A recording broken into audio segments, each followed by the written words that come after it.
नीचे डिस्क्रिप्शन में आपको लीनियर ट्रांसफॉर्मेशन की प्लेलिस्ट का लिंक मिल जाएगा।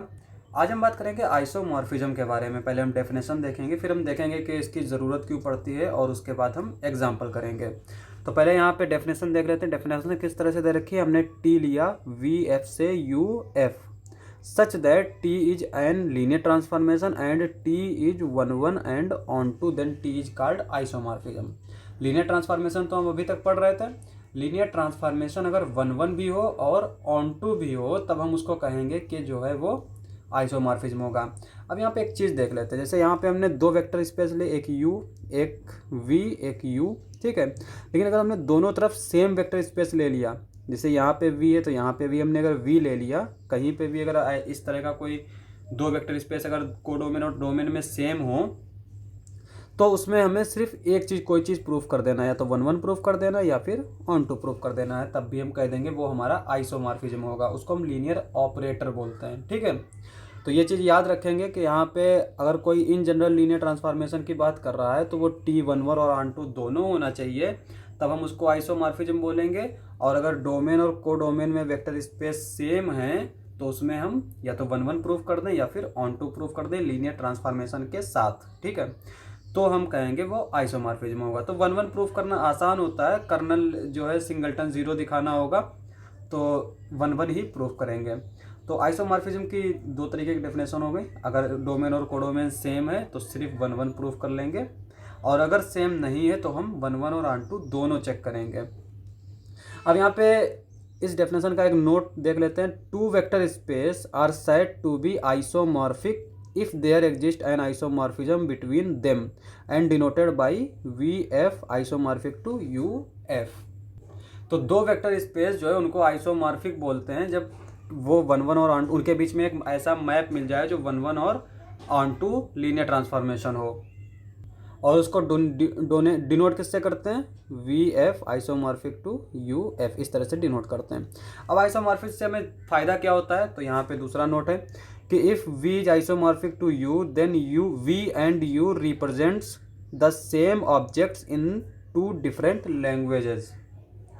तो आइसोमॉर्फिज्म से फ़ायदा ये हो जाता है कि हम किसी एक वेक्टर स्पेस को अगर दूसरे वेक्टर स्पेस के आइसोमॉर्फिक दिखा दें तो हम उसके बारे में बात करेंगे, एक वेक्टर स्पेस के बारे में, तो दूसरे वेक्टर स्पेस के बारे में हमें सारी चीज़ें खुद ब खुद पता चल जाएंगी। जैसे अगर उसकी डायमेंशन की बात करें, और डायमेंशन में तो ये हम आगे चल के देखेंगे कि अगर किन्हीं दो वेक्टर स्पेस की सेम डायमेंशन है तो वो आइसोमॉर्फिक होते हैं एक दूसरे के, ठीक है।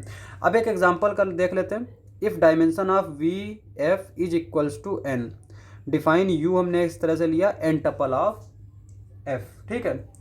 और हमने एक लीनियर ट्रांसफॉर्मेशन लिया टी वी से यू, जहाँ पे हमने टी एक्स जो है वो वी का एलिमेंट लिया और किस तरह से डिफाइन किया, a1 a2 an, जहाँ पे x हमारा क्या है a1 x1 a2 x2 an xn, और b क्या है x1 x2 xn is a basis.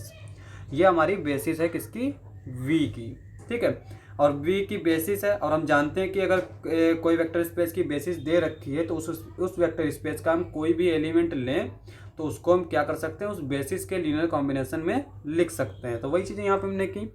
इस x को हमने v में लिया क्योंकि डोमेन में बिलोंग करेगा ये x, और उसको हमने इसके बेसिस के लीनियर कॉम्बिनेशन में लिख लिया, ठीक है। अब हमने ये जो ट्रांसफॉर्मेशन डिफाइन किया है तो पहले तो हमें इसको लीनियर ट्रांसफॉर्मेशन प्रूफ करना पड़ेगा, फिर इसको हमें वन और ऑन टू भी प्रूफ करना पड़ेगा। तो पहले हम लीनियर ट्रांसफॉर्मेशन प्रूफ कर लेते हैं। तो लीनियर प्रूफ करने के लिए क्या, एक ही स्टेप टेस्ट है, एक ही स्टेप से प्रूफ कर सकते हैं। T alpha X plus beta Y is equals to alpha T X plus beta T Y, ठीक है। इसको हम दिखा देंगे टी को कि वो ये प्रॉपर्टी सेटिस्फाई करता है, तो हम कह देंगे कि टी जो है वो लीनियर ट्रांसफॉर्मेशन होगा। तो यहाँ पे हमने क्या किया, दो वेक्टर ले लिए एक्स और वाई वी में, और अल्फा और बीटा ले लिया एफ में, ठीक है। तो ये T alpha X plus beta Y ये किसके इक्वल हो जाएगा, टी अल्फा, अल्फा को हमने ऐसे लिख लिया, और x की जगह पर हमने बेसिस का लीनियर कॉम्बिनेशन लिख लिया, और y चूँकि x से डिफरेंट है तो इसके कॉफिशिएंट अलग हो जाएंगे, और ये भी हमारा जो है एक लीनियर कॉम्बिनेशन होगा बेसिस का। अब इसको हम अगर सिंप्लीफाई करें तो यहाँ पे x1 है, यहाँ पे x1 है, यहाँ पे x2 है, यहाँ पे x2 है, कॉमन ले लेते हैं। तो यहाँ पे क्या बचेगा, alpha a1 plus beta b1 x1 plus alpha a2 plus beta b2 x2 plus dash dash dash, इस तरह से। अब यहाँ पे जो हमारा लीनियर ट्रांसफॉर्मेशन डिफाइन है वो इस तरह से डिफाइन है।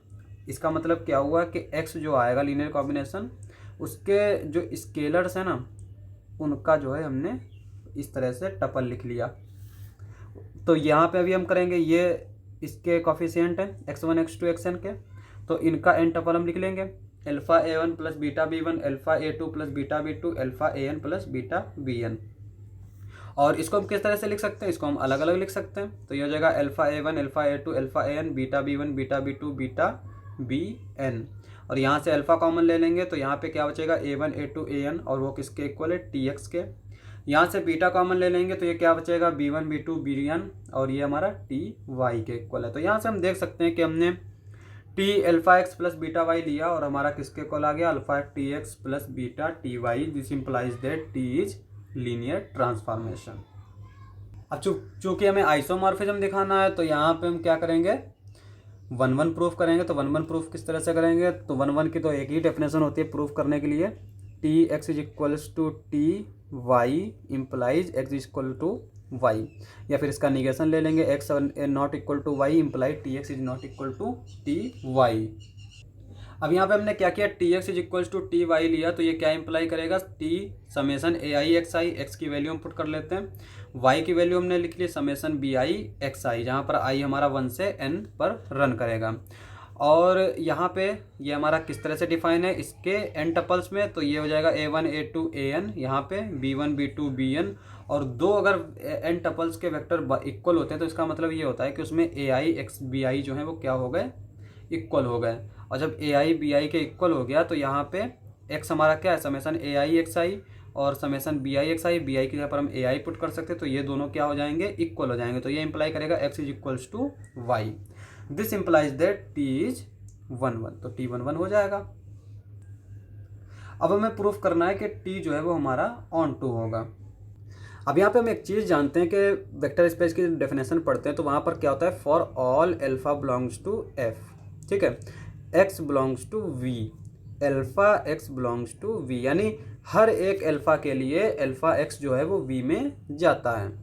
और इस तरह से अगर हम एक एल्फा यहाँ पे लिए, अगर हम एक एल्फा प्राइम ले लें f में तो ये क्या हो जाएगा, और y ले लेते हैं v में, तो ये हो जाएगा alpha for all alpha x plus alpha prime y जो है वो v में जाएगा। जितने भी कॉम्बिनेशन होते जाएंगे वो सारे उसमें जाएंगे, ठीक है। अब यहाँ पे एक चीज़ देखिए ना, फॉर ऑल की बात कर रहा है, इसका मतलब किसी भी हम एल्फा को ले सकते हैं। तो अब यहाँ पे हम क्या करते हैं, एफ एन एफ में कोई भी a1 a2 an टाइप का ले लेते हैं, हर एक, ठीक है। ये आर्बिट्रेरी हमने लिया, तो इसका मतलब ये हुआ कि इसका ये जो स्केलर्स है ना, इससे हम एक लीनियर कॉम्बिनेशन बना सकते हैं, summation A I X I, और वो कहाँ जाएगा, वो हमेशा v में जाएगा, क्योंकि v हमारा इसके ऊपर कौन सी फील्ड है, f ही है, और यहाँ पे भी ये f है, फील्ड सेम होनी चाहिए। तो यहाँ पे हम देख सकते हैं कि इससे हमने एक लीनियर कॉम्बिनेशन बनाया जो कि वेक्टर आया तो वो v f में आया। तो इसका मतलब ये हुआ कि for any a1 a2 an belongs to F N F there exist x such that t a1 x1 plus a2 x2 plus dash dash dash plus an xn is equals to a1 a2 an, ठीक है। तो अब यहाँ पे codomain में हमने एक arbitrary लिया, उसके लिए हमें डोमेन में हर एक कोडोमेन के लिए एक प्री इमेज मिल गई, तो ये क्या इंप्लाई करेगा, t इज ऑन टू। और जब t इज ऑन टू हो गया, 1-1 हो गया और लीनियर ट्रांसफॉर्मेशन हो गया, तो क्या कहेंगे कि V F isomorphic to V F N F, ठीक है। तो यहाँ पर हम एक चीज़ देखी कि जो अगर वेक्टर स्पेस की डायमेंशन n है तो वो उसके अपने n टपल के आइसोमॉर्फिक है। तो इस तरह से अगर हम बात करें तो यहाँ पे जैसे हमने वी एफ को आइसोमॉर्फिक दिखाया एफ एन एफ के, अगर कोई हम वेक्टर स्पेस u लेते हैं और वो भी डायमेंशन n का है तो वो किसके आइसोमॉर्फिक होगा, अपनी फील्ड एफ एन एफ के। अब ये दोनों क्या हो गए, चूँकि सेम है तो इसका मतलब ये हुआ, और हम आगे अभी नेक्स्ट लेक्चर में भी प्रूफ करेंगे कि ये जो हमारा सिंबल है ये हमारा इक्विवेलेंस रिलेशन बना लेता है। तो यहाँ पे हम इसी का इस्तेमाल करेंगे। तो यहाँ पे ये सिमेट्रिक अगर लगाएंगे तो ये क्या हो जाएगा, एफ एन यू एफ, और फिर ट्रांजिटिव लगा के प्रूफ कर देंगे कि वी एफ जो है वो आइसोमॉर्फिक होगा यू एफ के। तो इसका मतलब ये हुआ कि अगर किसी भी वेक्टर स्पेस की डायमेंशन सेम है तो वो एक दूसरे के आइसोमॉर्फिक होते हैं। ये हमने ओरली बता दिया ताकि आपको याद रहे, ठीक है। तो आज के लिए बस इतना ही। अगर आपको हमारा वीडियो अच्छा लगे तो हमारे चैनल को सब्सक्राइब करें। मिलते हैं अगली वीडियो में।